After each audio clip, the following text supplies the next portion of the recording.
புதுக்கோட்டையில் காதலிக்க மறுத்த இளைஞரை பெண் ஒருவர் ஆட்களை ஏவி அடித்து உதைத்த சம்பவம் பரபரப்பை ஏற்படுத்தியுள்ளது.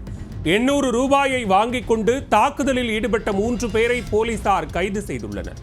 நடந்தது என்ன? புதுக்கோட்டை மாவட்டம் குளவாய்ப்பட்டி அருகே உள்ள மாயனூர் கிராமத்தைச் சேர்ந்தவர் 25 வயதான கார்த்திக்.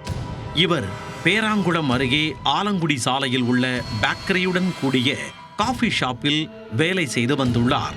அதே கடையில் ஐயனார்புரத்தைச் சேர்ந்த 23 வயதான சந்தியா என்பவரும் பணியாற்றியுள்ளார். கடந்த 4 மாதங்களுக்கு முன்பு சந்தியாவிடம் தனது காதலை கார்த்திக் வெளிப்படுத்தியுள்ளார்.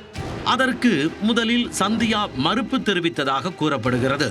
பின்னர் நாட்கள் சென்ற நிலையில் கார்த்திக்கின் காதலை சந்தியாவும் ஏற்றுக்கொண்டுள்ளார். இதையடுத்து இருவரும் காதலித்து வந்த நிலையில் திடீரென கருத்து வேறுபாடு ஏற்பட்டதாக தெரிகிறது. இதில் காதலியை விட்டு கார்த்திக் விலகிச் சென்றுள்ளார். இதனால் ஆத்திரமடைந்த சந்தியா கார்த்திக்குடன் தகராறில் ஈடுபட்டுள்ளார். இந்த நிலையில் கைக்குறிச்சி அருகே உள்ள அழகாம்பாள்புரம் பகுதியில் கார்த்திக்கை வழிமறித்த கும்பல் அவரை கண்மூடித்தனமாக தாக்கியுள்ளது. அத்துடன் அவரிடமிருந்து செல்போன் மற்றும் செயினை பறித்துக் கொண்டு தப்பி ஓடி உள்ளது. இது தொடர்பான வழக்கில் வல்லத்திராக்கோட்டை காவல்துறையினர் வழக்கு பதிவு செய்து விசாரணை மேற்கொண்டனர். அப்போது முதலில் தன்னை வழிமறித்தவர்கள் வழிப்பறி செய்வதற்காக தாக்கியதாக நினைத்ததாக கார்த்திக் கூறியுள்ளார். பின்னர்தான் சந்தியாவை வேண்டாம் என்று கூறுவையா என கேட்டு அடித்ததாக தெரிவித்துள்ளார். இதையடுத்து விசாரணையை தீவிரப்படுத்திய போலீசார் சிவஸ்ரீ பத்ம கணபதி மற்றும் அவரது நண்பர்களான சின்னமணி, கிரிதரன் ஆகிய 3 பேரை கைது செய்தனர். அவர்களிடம் மேற்கொண்ட விசாரணையில் பத்ம கணபதி என்பவர் சந்தியாவின் உறவினர் என்பது தெரிய வந்தது.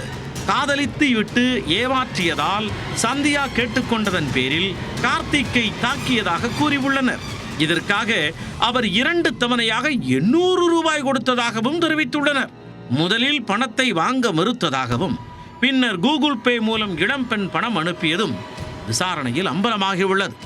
இதையடுத்து 3 இளைஞர்களையும் போலீசார் நீதிமன்றத்தில் ஆஜர்படுத்தி சிறையில் அடைத்துள்ளனர். காதலிக்க மறுத்த இளைஞரை இளம் பெண்ணே அடியாட்களை ஏவி கொலைவெறி தாக்குதல் நடத்திய சம்பவம் புதுக்கோட்டையில் பரபரப்பை ஏற்படுத்தி உள்ளது.